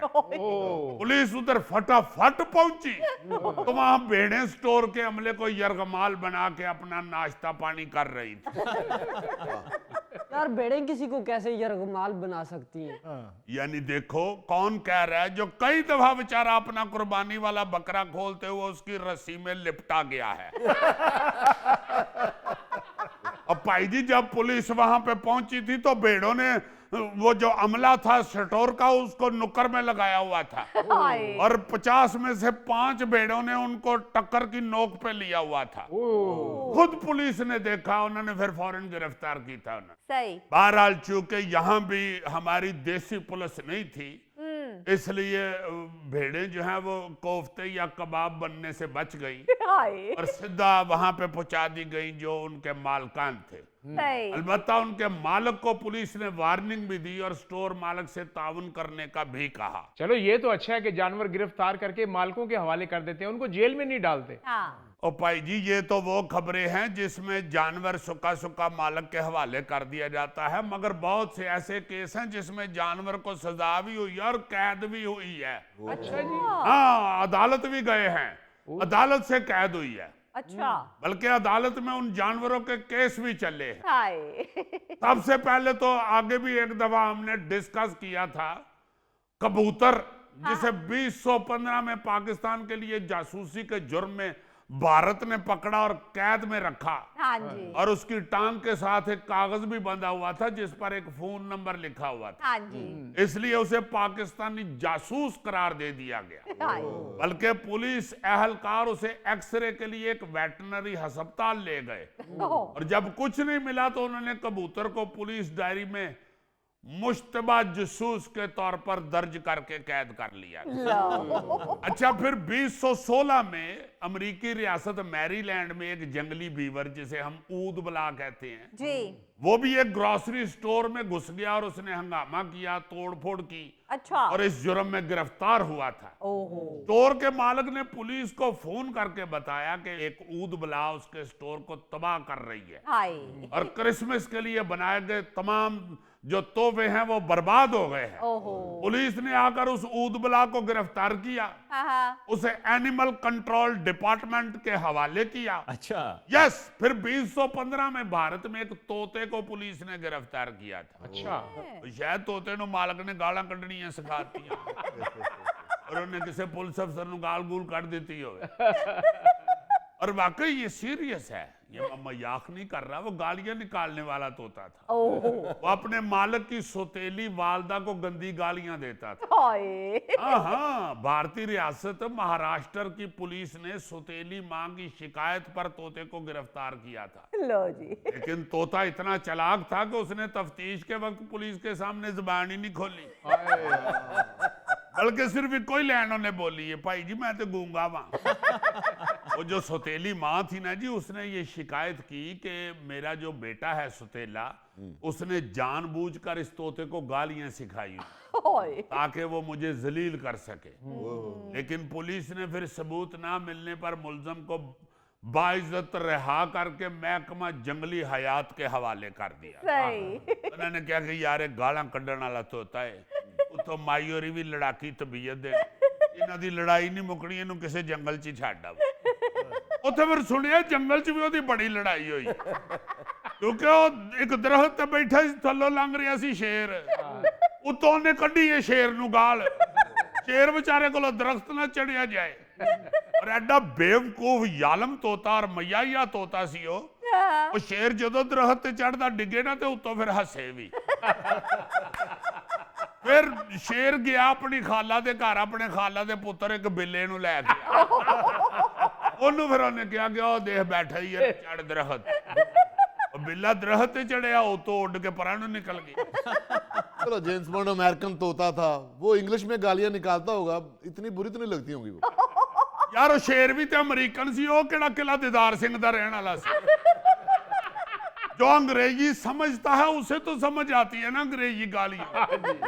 अच्छा, इससे भी ज्यादा एक दिलचस्प वाकया सुने। जी जर्मनी में एक गुलैरी को एक खातून का पीछा करने और उसे डराने के जुर्म में गिरफ्तार कर लिया गया। वाह जी हाँ, 2015 में जर्मनी के शहर बोटराप, वहां पे सड़क पर चलते हुए एक औरत ने महसूस किया कि एक छोटी सी सुर्ख गुलैरी उसका पीछा कर रही है। अच्छा पहले तो उस खातून ने उसे वहम समझा, फिर गुलैरी को डराने की कोशिश की, लेकिन जब वो बाद ना आई तो खातून ने मदद के लिए पुलिस को बुला लिया। हाय पुलिस ने फिर भज नस करके तो गुलैरी को पकड़ा। आपको पता है गुलैरी को पकड़ना बड़ा मुश्किल काम होता है। 7-8 दिनों में फिर मुलजिम गिरफ्तार हुआ था। फिर पुलिस को उधर बोनस भी मिला था तनख्वाह के साथ, क्योंकि पुलिस के महकमे ने बताया जी मुलजिम गिरफ्तार करते हुए हमारी टांगों में खलियां पड़ चुकी, अब हम 1 महीना थाने नहीं आएंगे, हमें बोनस दिया जाए, ऐसी घर बह के मालिश मुलिश कराइए। तो जानवर ਨੂੰ ਤੇ ਭੱਜ ਨਸ ਕਰਕੇ ਗ੍ਰਿਫਤਾਰ ਕਰਦੇ ਹੋਣਗੇ, ਉਹਨੂੰ ਕਿਹੜਾ ਕਹਿੰਦੇ ਹੋਣਗੇ ਹੈਂਡਸ ਅਪ। ਉਹ ਇੰਗਲਿਸ਼ ਪੁਲਿਸ ਹੀ ਇਸ ਗੱਲੋਂ ਭੱਜ ਨਸ ਕਰਕੇ गिरफ्तार किया भाई जी। इथों दी पुलिस हुंदी उन्होंने छरला मार के मार देनी बल्कि आप हैरान होंगे कि पुलिस ने जब उसे गिरफ्तार किया हाँ जी हाँ जी तो वो चूंकि खुद थक चुकी थी गलैरी मिस गलैरी जी उन्होंने पहले उसे शहद वाला पानी पिलाया अच्छा वाह वो थकी हुई थी और कमजोर लग रही थी हाय फिर जंगली हयात के माहिर को बुलाया हाँ और गुलैरी की मुजरमाना हरकतें बताकर उनके हवाले कर दिया वाह वाह और उनको साथ बताया भी कि इहदा ध्यान रखना या औरतों का पीछा कर दीजिए ਅੱਛਾ ਜੇਮਸ ਬੌਂਡ ਗਲੈਰੀ ਹਮੇਸ਼ਾ ਲਕੀਰਾਂ ਵਾਲੀ ਸੂਟ ਪਾਉਂਦੀ ਹੈ और यही मैं सोच रहा था कि गुलैरी का तो एक ही सूट होता है जिधर मर्जी उसे देखें पता नहीं क्यों वो औरत का पीछा कर रही थी मेरे ये में आया है कि उस औरत के हाथ में शायद मेकअप बॉक्स हो और गलैरी उससे मेकअप का सामान छीनना चाहती है फिर मैंने कहा नहीं यार गलैरी तो सादा तबीयत की होती है लकीरों वाला सूट ही पहनती अच्छा 2004 में भारत में एक बंदर गिरफ्तार हुआ था अच्छा जिसने सारे इलाके को डराया हुआ था बंदर ने हाँ बंदर ने भाई जी तू नहीं डरा लेंदा घर बंदर केड़ा तेरे को छोटा हुंदा है हुआ कुछ यूं कि ये जो बंदर पकड़ा गया हाँ जी हाँ जी ये पटियाला शहर का वाकया है और वो बदमाश बंदर घरों से खाना चोरी करने से लेकर लोगों की कमीज के बटन फाड़ने और बच्चों को डंडे और ईंटों से डराकर चीजें छीनने तक हर किस्म के जुर्म में मुलव्वस था एक किस्म का वो अपने इलाके का कह लो तुसी गोगा जी था इसलिए पुलिस ने उसे गिरफ्तार करके बंदर जेल में रखने की सजा सुनाई जी हाँ आपको पता है कि पटियाला जो है ना जी उसमें बंदरों की जेल भी थी उस वक्त अच्छा 2004 में 13 बदमाश बंदर इस जेल में कैद थे ओए ओए बाद में फिर हुकूमत ने कानून तब्दील करके उसे जेल की बजाय इस्लाही मरकज बना दिया नहीं फिर उथे जेड़ा भी गिरफ्तार हुंदा सी बांदरों नु फिर क्लीन बनाना सिखांदे सन एक और सुनो एक 2013 में ब्राजील की पुलिस ने एक बिल्ली को जेल तोड़ने में मदद करने पर गिरफ्तार किया था बिल्ली जेल की दीवार से पकड़ी गई जहां वो अपनी पीठ पर आरी एयरफोन मेमोरी कार्ड बैटरियां और एक फोन चार्जर बांधकर जेल में उतरने की तैयारी कर रही थी तौबा तौबा अब लाओ ये रहा बिल्ली का दी सी हो तो फिर सीधा सीधा थैला ही सी ना जेम्स बॉन्ड किसी जेल के मुजरिम ने उस बिल्ली को इस्तेमाल किया होगा हाँ जी मैं को तो क्या कि बिल्ली दा बड़ा मुंडा अंदर कैद सी जाहिर है वो को बिल्ली पालतू होगी उनकी हाँ तो उसने कहा होगा कि इसके साथ ये चीजें बांध के जरा बिल्ली को दीवार पे चढ़ाएं जी मैं उधरों मानो मानो मानो मानो करूंगा तो खुद ही आ जाएगी मेरे पास और मैं चीजें उससे जो बंधी हुई हैं उतार लूंगा और फिर मैं जेल तोड़ के आवांगा बाहर तो बिल्ली नु कहना मैं जो बाहर आया तेरे छिछड़े इनाम दे तौर ते लैके आवांगा बहरहाल वो बिल्ली की गिरफ्तारी और मुख्तसर कैद के बाद उसे तिबी इलाज के लिए जानवरों के मुकामी पनाहगाह मुंतकिल कर दिया गया सही अब जो आपको खबर सुनाने वाला है जेम्स बॉन्ड आपके होश उड़ जाएंगे अच्छा 1942 में पेंसिल्वेनिया के गवर्नर ने एक कुत्ते को उम्र कैद की सजा सुनाकर जेल भेज दिया था क्योंकि उस कुत्ते ने उस गवर्नर की बीवी की पालतू बिल्ली को मार डाला था ओहो उस कुत्ते का नाम था पेप उसे जब फिलाडेल्फिया की जेल में ले जाया गया तो पुलिस वालों ने मजाक में उसे जेल का कैदी नंबर भी लगा दिया था फिर वो जेल का अमला आपस में बातें भी करता था यारो 320 नंबर कैदी किथे वे दस ध्यान जी ओ पहले तो दरख्त थले खलो के भौंकण डे सी ਹੁਣ देखो यार सर्दी बहुत हो गई अंदर किधरे बोरी ते ना बह गया होवे नाज़रीन इसके साथ ही हम लेते हैं एक ब्रेक मिलते हैं ब्रेक के बाद इसीलिए कहते हैं कि मज्जा मज्जा दियां भैणा होंदियां ने तो यार ठहर जाओ मौलाना मेरा बैंसों के साथ क्या तल्लुक और क्या मोरों के हल्के से इलेक्शन लड़ना चाहते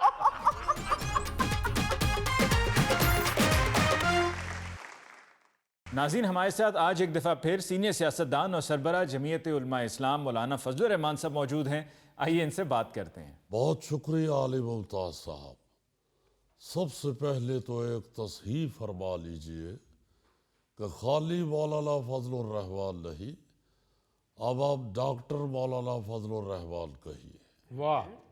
चे जाए कि अपने नाम के साथ डॉक्टर लगाने का कोई खास शौक नहीं है हमें, जी लेकिन वैसे ही मैं सोचता हूँ कि अगर कोई डॉक्टर साहब कह के बुलाए तो दिल को सुकून तो बड़ा पहुंचता होगा।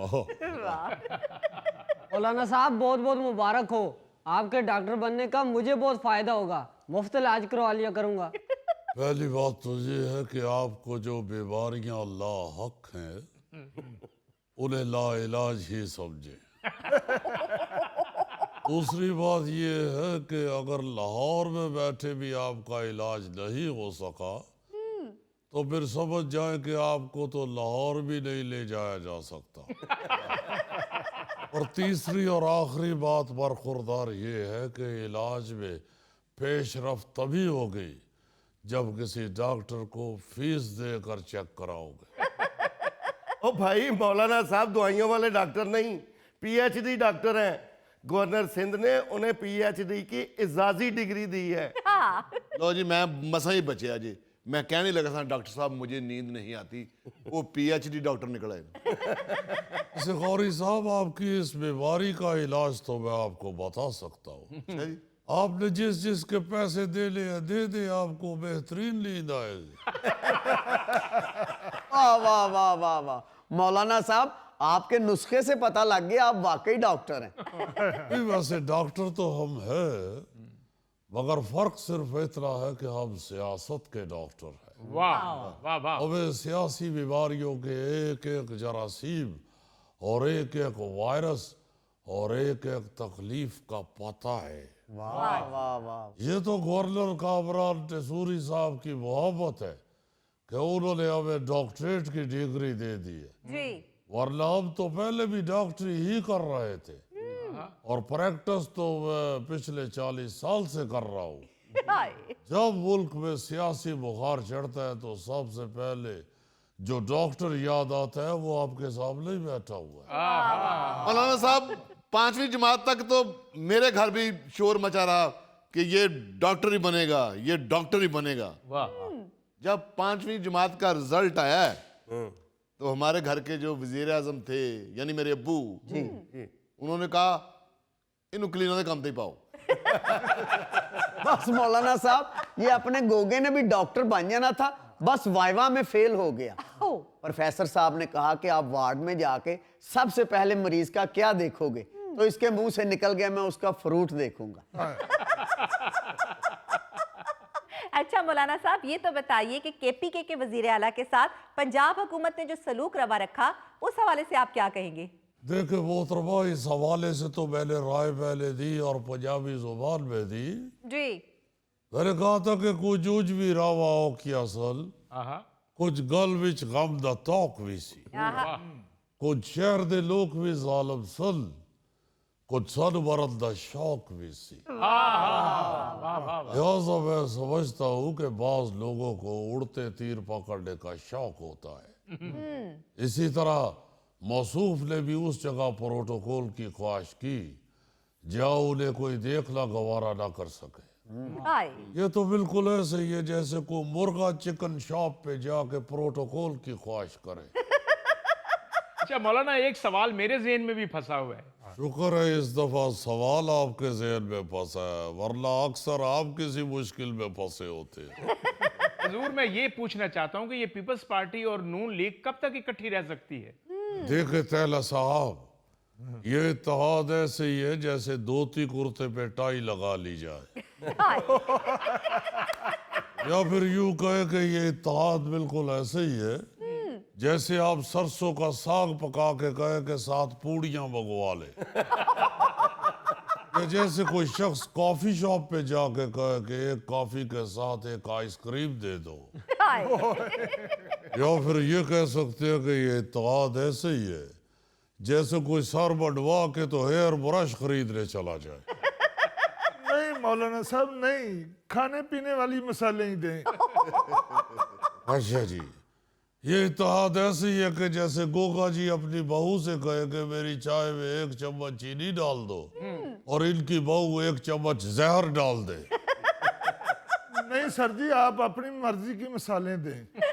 लेकिन दोनों पार्टियों को पता है कि ये एक दूसरे के साथ चलेगी तो गिरती पड़ती ही चलेगी, हाय क्योंकि वो हुक्मरान जो है वो डमी है, डमी। और डमी भी वो वाली जिसका आधा हिस्सा टूट जाता है तो किसी दूसरी डमी का आधा हिस्सा उसके साथ जोड़ के तो उसे शोकेस में खड़ा कर दिया जाता है। वाह मगर मौलाना साहब वो तो कहते हैं यही जमहूरियत है, हम जहनी तौर पे एक ना होते हुए भी एक साथ हैं। देखे बरखुरदार, जमहूरियत की ये खूबी नहीं होती। जमहूरियत में नताइज एक कमरे में बैठकर नहीं मुरतब किए जाते, जी या तो एक कमरे में सब कुछ तय कर लिया गया और किसी दूसरे को कमरे में दाखिल तक नहीं होने दिया गया। हाय लेकिन ये मासूम लोग ये याद रखें कि अब सोशल मीडिया का दौर है। हाँ सोशल मीडिया जाल नहीं जोड़ता। ऐसे किसी भी मसले के ऊपर जो सोशल मीडिया है वो बड़ी देर तक मदानी बीच में रखता है। मगर मौलाना साहब सोशल मीडिया पे तो किसी की भी किट लगा दी जाती है। भाई क्या करे, लोगों का ये मिजाज बन चुका है। जी अली मुमताज साहब 2 घंटे हम वाज करते रहे, कोई एक जुमला नहीं सुनता।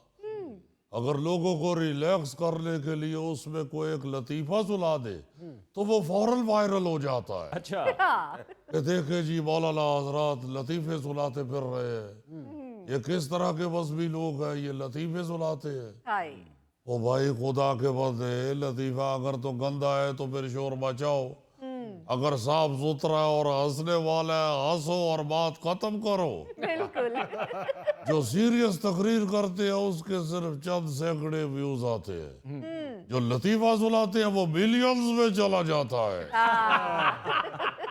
इसलिए भाई अब तो अब यकीन वाले आपस में बैठे हुए भी कोई लतीफा शतीफा नहीं सुनाते, कहीं कोई रिकॉर्ड करके नेट पे ना डाल दे। अब तो मैं किसी दोस्त को कहता हूँ ना जरा कान इधर करो, वो समझ जाता है कि मौलाना लतीफा सुनाने वाले। मौलाना साहब हमने सुना है कि उलमा को 25,000 रुपए दिए जा रहे हैं। जी बिल्कुल दिए जा रहे हैं और देने वालों की मोहब्बत का शुक्रिया। जी लेकिन 25,000 के लाभ पे जो सवाल किए जाते हैं और जो शराइत रखी जाती है वो बड़ी अजीब और गरीब है। मसलन कहती है जी कि अहलिया का लाभ क्या है, तो इसमें क्या बुराई है बता दें। भाई कोई अर्ज नहीं है, लेकिन फिर खाने भी तो 4 करे ना। क्योंकि जिन उलमा की 4 बीवियां हैं वो 1 लाभ लिख के बाकी 3 को नाराज कर दे। इसी तरह कहते हैं जी इमाम साहब का कद और आंखों का रंग क्या है। बंदा पूछिए आपने जमात करा ली है या मैराथन में हिस्सा दिलवाना है।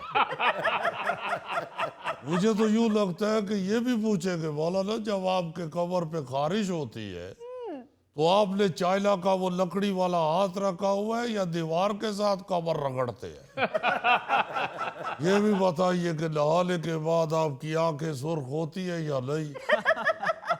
क्या जरूरत है इस तरह के अजीब और गरीब सवालात पूछने की।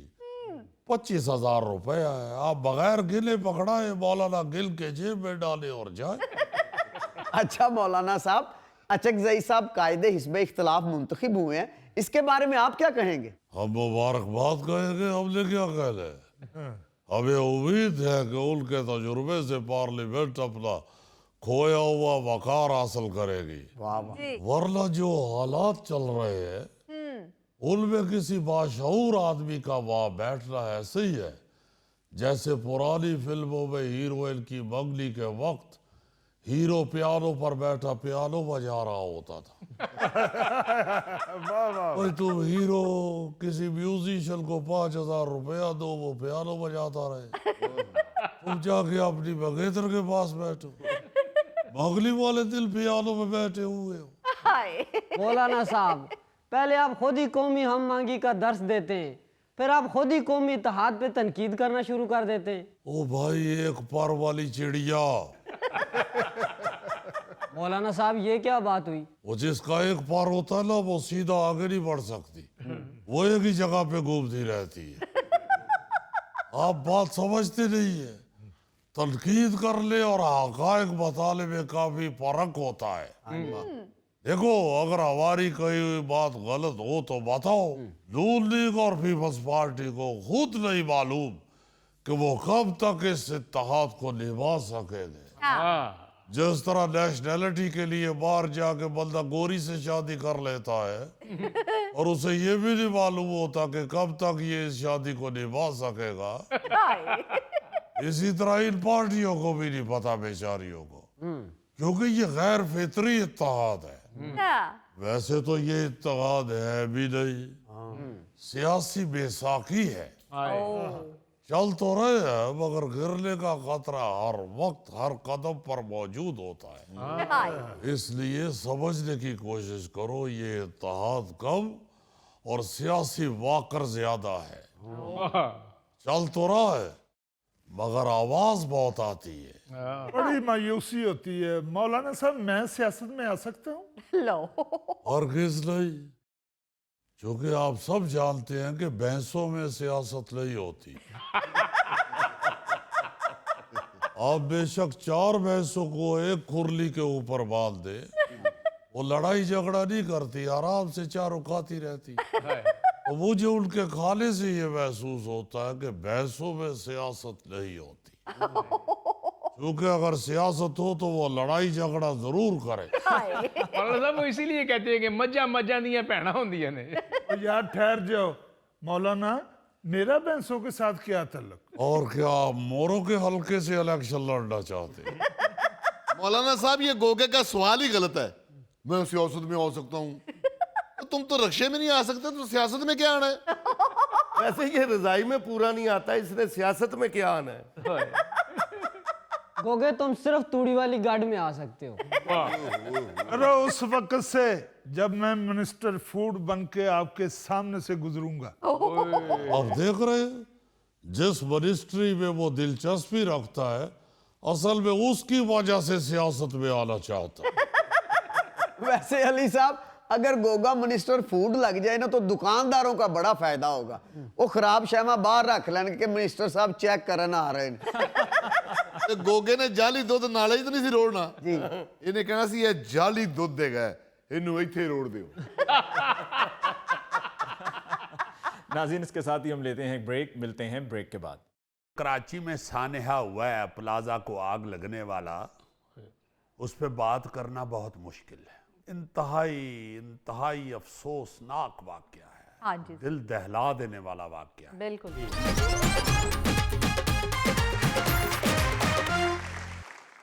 यार अली मुमताज साहब, ये जो कराची में सानहा हुआ है प्लाजा को आग लगने वाला, उस पर बात करना बहुत मुश्किल है। इंतहाई अफसोसनाक वाकया है। हाँ जी, दिल दहला देने वाला वाकया है। बिल्कुल। मतलब क्या किया जा सकता है, क्या कहा जा सकता है, किसका गिरेबान पकड़ें, किसको कहें? इतना बड़ा वाकया, और ये पहली दफा नहीं हुआ। हमारे मुल्क के अंदर बेशुमार ये प्लाजों को आग लगने के वाकयात हैं, इमारतों को आग लगने के वाकयात। जी जी जी सर। कोई कानून, कोई पॉलिसी, कोई ऐसा फार्मेड नहीं बनाया जाता इन बड़ी बड़ी इमारतों के हवाले से, जिसके अंदर सैकड़ों लोग मौजूद होते हैं, काम कर रहे होते हैं, दुकानदारियां कर रहे होते हैं। फैक्ट्रियों के अंदर सैकड़ों लोग, हजारों लोग मौजूद होते हैं। बिल्कुल। और किसी इमरजेंसी में क्या होना है इस हवाले से कोई कानून, कोई पॉलिसी, कोई फॉर्मेट कुछ सामने नहीं आता। हाँ जी। मुझे अच्छी तरह याद है जब थिएटर किया करता था तो उस वक्त एक ड्रामा लगा हुआ था, तो उन दिनों में ये बड़े हमारे नामवर मुसव्वर, बहुत बड़े आर्टिस्ट जनाब जावेद इकबाल साहब मुझे मिले, जो कार्टूनिस्ट भी मशहूर हैं। हाँ जी। मैंने उनसे कहा कि भाईजान ड्रामा देखने के लिए तशरीफ लाए। तो वो आगे से कहते हैं नहीं यार मैं ड्रामा नहीं देखने आ सकता। मैंने कहा जी क्यों?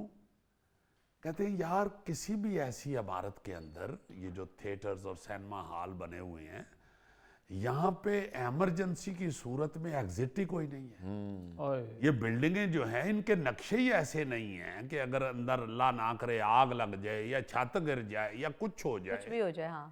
तो उस इमरजेंसी में लोग इतने सारे इकट्ठे कैसे बाहर निकलेंगे? हाय हाय हाय। मैं पहली दफा उनके मुंह से ये बात सुन के बड़ा हैरान हुआ कि ये तो कभी सोचा ही नहीं हमने। मैंने नहीं था सोचा कभी।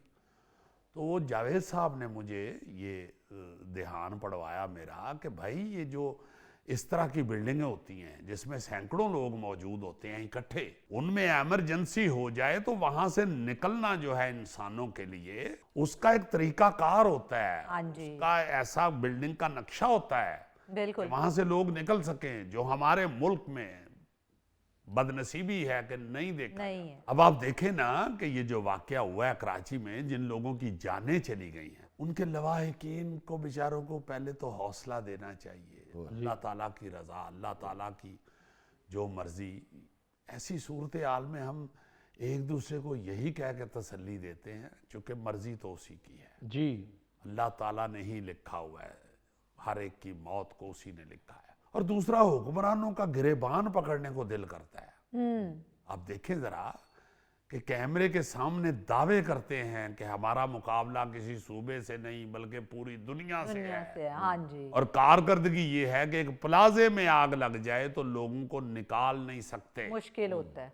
एक एक हफ्ता बल्कि महीना महीना गुजर जाता है मलबा हटाते हुए। बिल्कुल ऐसे। कोई ऐसी मशीनरी मौजूद नहीं है, कोई ऐसा तरीकाकार, कोई आलात इनके पास नहीं है कि इमरजेंसी में कोई 1-2-3 दिनों में ये सारा कुछ क्लियर किया। क्लियर कर। अभी तक जो खबरें आई हैं उनमें आखिरी खबर तो दिल दहला देने वाली है कि एक ही दुकान से 30 लाशें मिली हैं, ओए होए। जिसके बाद हलाकतों की मजमूई तादाद 60 से ज्यादा हो गई है। पापा। वो जो DIG हैं साउथ के असद रजा साहब, जी जी जी। कल मीडिया को बता रहे थे कि ये तमाम 30 लाशें एक क्रॉकरी की दुकान से मिली हैं, ओए होए। जहां लोगों ने खुद को आग से बचाने के लिए दुकान में बंद कर लिया था। अब इससे ज्यादा क्या कहा जाए कि हुक्मरानों के सीने जो हैं वो उसमें दिल ही नहीं है। उनकी वाहिद खूबी बेहिसी ही अब नजर आती है, जो हर गुजरते दिन के साथ बढ़ती जा रही है। बिल्कुल। अब इस वाक़े से जुड़ी हुई जितनी भी बातें हैं कर लें, हर बात में एक नई बेवकूफ़ी और नई नालायकी जहालत सामने आएगी। हाँ जी सर, बिल्कुल। मसलन MA जना रोड पर वाकया गुल प्लाजा जो ये है जहां पे आग लगी जी जी जी। एक दुकानदार ने मीडिया को बताया है कि प्लाजे के 26 में से 24 दरवाजे आग लगने के वक्त बंद थे और इमारत में कोई इमरजेंसी एग्जिट नहीं था। BBC ने रिपोर्ट दी है कि गुल प्लाजा के नक्शे में हंगामी अखराज का कोई जिक्र ही नहीं है। पापा। ये प्लाजा 1990 की दहाई में तामीर किया गया था। अच्छा। हाँ जी, सिंध के वजीर आला मुराद अली शाह साहब ने भी कोई अमली काम करने की बजाय एक ब्रेकिंग न्यूज दी है कि गुल प्लाजा में 1017 दुकानों की मंजूरी दी गई थी और कराची बिल्डिंग कंट्रोल अथॉरिटी की जानिब से इजाजतनामा 1998 में जारी किया गया था। अच्छा। लेकिन उसमें दुकानों की तादाद ज्यादा कर ली गई। लो। भाई आप सूबे के वजीर आला हैं, अब तक तो आपको इस हादसे के जिम्मेदारों या गलत नक्शा पास करने वालों को सारी दुनिया के सामने लाना चाहिए था, पकड़ना चाहिए। हाँ जी। आप सिर्फ इतला देने वाले वजीर आला नहीं हैं नहीं। और सारे आगे इतलाएं ही देते हैं। हाँ जी सर। भाई जो मीडिया बता रहा है वही बातें कर कर आगे तो चले जाते हैं। बिल्कुल। फिर उन्होंने ऐलान किया है मुराद अली शाह साहब ने कि इस वाक़े में जान बहक होने वालों के लवाहिकीन को 1 करोड़ रुपए मुआवजा दिया जाएगा। हाँ जी। हुकूमत की कोशिश होगी जी कि गुल प्लाजा में जिन अफराद की दुकानें तबाह हुई हैं उन्हें फौरी तौर पर दूसरे मुकामात पर जगह दी जाएगी ताकि वो दोबारा अपना कारोबार शुरू कर सके। यार ये तो सारी मटेरियल की बातें हैं ना, जो इंसान वहां पे जल गए हैं उनका क्या होगा। हाय हाय। अब बंदा क्या रोना रोए, इन सिंध के हुक्मरानों से तो आज तक वो बल्दिया फैक्ट्री का रोना नहीं पूरा हुआ। हाँ जी सर। उसका मसला नहीं सामने आया कि क्या हुआ था, क्यों हुआ था, किस तरह हुआ था, किस तरह बाहर से ताले लॉक करके उधर आग लगाई गई। फिर अब वजीर आला साहब ने ताजरों से दरखास्त कर दिया कि वो अपनी मार्केटों में फायर अलार्म सिस्टम लगाएं और कहा है कि हुकूमती सतह पर गलतियों की निशानदही की जाएगी ताकि मुस्तकबिल में ऐसे वाकयात को रोका जा सके। अल्लाह करे, अल्लाह करे, अल्लाह करे, हाँ करे जो ये कह रहे हैं हाँ, इस पे अब अमल हो जाए। इस तरह की जो भी सूरत हाल बनती है, अल्लाह खौफनाक हादसे होते हैं, उसके बाद सिर्फ बातें होती हैं। आपको याद होगा कुछ अरसा पहले फैसलाबाद के एक स्कूल को ट्रिप पे ले जाया गया जी जी जी। स्कूल इंतजामिया की तरफ से, हाँ जी। और वो बस जो है वो पुरानी होने की वजह से एक बड़े खौफनाक हादसे का शिकार हुई थी। हाँ जी सर, बिल्कुल। उस पे गवर्नमेंट ने स्कूल बंद कर दिया था, स्कूल के मालिक को गिरफ्तार कर लिया था। बिल्कुल ऐसा ही था। ये किसी ने नहीं पूछा कि इतनी पुरानी, इतनी लागर, इतनी कमजोर, इतनी नकम्मी बस क्यों ली? सड़क पे लाने की इजाजत किसने दी थी? बिल्कुल। अच्छा, उसके बाद भी उस वक्त बड़ा शोर पड़ा कि बसों को चेक करें, ट्रांसपोर्टर जितने भी हैं वो अपनी अपनी बसों को, अपनी अपनी गाड़ियों को चेक करवाएं, ये होगा, वो होगा, फला होगा। कुछ भी नहीं, कुछ भी नहीं हुआ। आज भी आपको सैकड़ों ऐसी बसें नजर आती हैं जो बहुत पुरानी को 60 70 साल पुरानी चेसी लेके उसके ऊपर नई बॉडी बनवा के उसके पीछे 2026 लिख के तो रोड पे छोड़ दी। बिल्कुल ऐसा ही है सर। भाई, जिस बुनियाद के ऊपर आपने वो बस खड़ी की हुई है वही नहीं इस काबिल कि उसके ऊपर इतने इंसान बिठा के उसको आप सड़क पे दौड़ाना शुरू लेके आए। हाँ जी। आपने उस वक्त इतनी ज्यादती की, स्कूल बंद करके बाकी बच्चों की जो है वो तालीम पे भी बुरा असर डाला, बुरा असर हुआ। हाँ जी। फिर स्कूल वालों को भी बेइज्जत करवाया। जो असल जड़ थी, जो वजह थी, वो आपने नहीं सही की, बिल्कुल वो उसी तरह है। अच्छा, ये बद इंतजामी किसी एक सूबे में या किसी एक शहर का अलमिया नहीं है, हर तरफ यही मसाइल हैं। चंद दिन पहले फैसलाबाद में सरकारी अफसरों ने जिस तरह की बेवकूफ़ी का मुजाहरा किया है, जी जी, देख लें कि बगैर किसी सिक्योरिटी प्लान के हजारों लोगों को स्टेडियम में भर दिया। अच्छा। और जब भगदड़ मच गई तो इंतजामिया कपड़े झाड़ के एक तरफ हो गई कि लोग खुद ही एक दूसरे से निपट लेंगे। लो भाई, क्या कर रहे हैं? बिल्कुल। अच्छा, ऐसे ऐसे वाकयात सामने आते हैं कि लगता है कि यार अपनी मर्जी कर रही है हुकूमतें। भाई, इतनी कौन सी आप डाडी हुकूमत बना बैठे हैं, या क्या बन गया है कि जो आपकी मर्जी होगी आप वही करेंगे? हाँ जी। मैं एक बात सुन के हैरान हो गया हूं कि गुजरांवाला शहर के अंदर एक गोंदला वाला रोड है। अच्छा। वहां काफी चौड़ी सड़क है और सारी दुकानें और मुख्तलिफ फैक्ट्रियां और ये वो है, भरी हुई बड़ी गुंजान सड़क है वो। सही सही। उस सड़क के दरमियान डिवाइडर है। अच्छा। ये जो पैरा फोर्स या पीरा फोर्स क्या बनी हुई है, इन्होंने क्या किया उस सड़क के ऊपर? क्या सर? सारी दुकानों को, फैक्ट्रियों को ताले लगा दिए और सील कर दिया है। अच्छा। और सबको अपने दफ्तर में बुला लिया है। हाँ। उधर उनसे कहा गया है जी कि जो आपकी सड़क के दरमियान डिवाइडर है ना, हाँ जी, हर शख्स अपनी अपनी दुकान के सामने उस डिवाइडर को पेंट कराएं, रंग करें। अच्छा। जब वो सारा कर लेंगे तो फिर आपकी दुकानें खोल दी। खुलेंगी। उन्होंने जब रंग किया है, सब ने खुद से किया, मतलब सरकारी सड़क है ये। हाँ। पहली दफा सुना गया है कि इस तरह जबरदस्ती। पहले भी मुझे याद है कि मुख्तलिफ जो बड़ी बड़ी बिजनेसमैन लोग हैं उनसे कहा गया कि जी चौक बनवा लें, हाँ, खुद इससे सारा डिजाइन करें सही, और उधर अपना नाम लिख लें, अपनी कंपनी का, आपके कंपनी के नाम से, आपकी प्रोडक्ट के नाम से ये चौक को मंसूब कर दिया जाएगा। सही। मगर ये पहली दफा सुना है कि जबरदस्ती दुकानें लॉक करके तो कहा गया है जी कि जितनी देर तक ये रंग नहीं करेंगे इस डिवाइडर को, उतनी देर तक दुकानें नहीं खुलेंगी, शॉप नहीं ओपन। उन्होंने फिर रंग किया है, फिर जाके उन्होंने अपनी अपनी चाबियां ली हैं और दुकानें खोली हैं। तौबा तौबा। यार ये क्या धौंस है, क्या जबरदस्ती है। हाँ जी, ये तो गवर्नमेंट के करने वाले काम हैं। हाँ। जो अरबों रुपए का बजट, खरबों रुपए का आपके पास है, वो किधर है? वो कहाँ है? अगर आप एक डिवाइडर को रंग करने के लिए इस तरह लोग आवाम के साथ जबरदस्ती कर रहे हैं तो फिर वो पैसा किधर जा रहा है जो आपके पास है, जो आप हर दूसरे प्रोजेक्ट में सुनाते हैं कि इतने अरब का हम ये प्रोजेक्ट बना रहे हैं, या इतने करोड़ का ये प्रोजेक्ट बन रहा है, या इतने करोड़ से हमने ये कर दिया है। आप एक सड़क के डिवाइडर को अगर खुद रंग नहीं कर पा रहे तो चले ना सही, प्यार से ही आप आवाम से कहते हैं। आवाम करती है इस तरह के कामों में, हिस्सा डालती हैं, कोई ऐसी बात नहीं, मगर इस तरह जबरदस्ती कभी नहीं था सुना कि दुकानों को ताले लगा दिए जाएं, सील कर दिया जाए, पहले इसे रंग करो फिर आपकी दुकानें खुलेंगी। बिल्कुल। अच्छा, ये भी मेरे जहन में आता है कि अगर पंजाब हुकूमत का ये इरादा था या उसने ये कहा था तो फिर एक नोटिफिकेशन जारी करना चाहिए था। हाँ जी, बिल्कुल सही। ताकि ताजिरों को मालूम हो सके। हाँ। और अगर सिर्फ पैरा फोर्स अपने कानून बना रही है तो फिर हुकूमत को एक साइड पे होके मामलात पैरा फोर्स को ही सौंप देने चाहिए, जो पैदा होने से पहले ही इतनी मुंह जोर हो चुकी है कि कोई भी बहाना लगाकर ताजरों को और आम आदमी को परेशान करती फिर रही है। जी बिल्कुल। नाज़रीन, इसके साथ ही आज के प्रोग्राम हस्बे हाल का वक्त खत्म हुआ चाहता है। अपने मेज़बान अली मुमताज़ को दीजिए इजाज़त। अल्लाह निगहबान।